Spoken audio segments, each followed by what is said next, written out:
In the name of the Father, Son, and the Holy Spirit, one true God.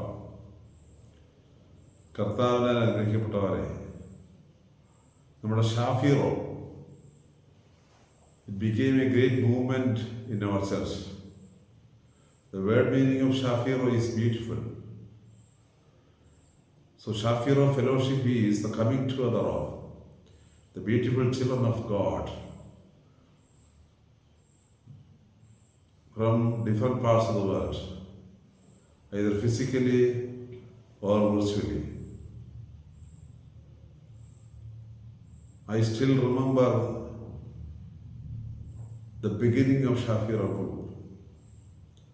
Only very few people were attending the Shafiro Fellowship Prayer Group.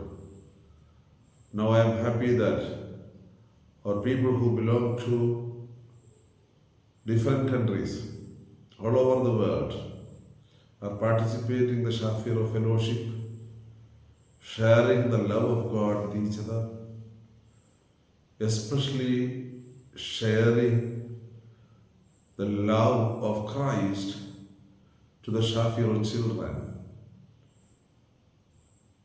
This is wonderful. I love all my Shafiro children.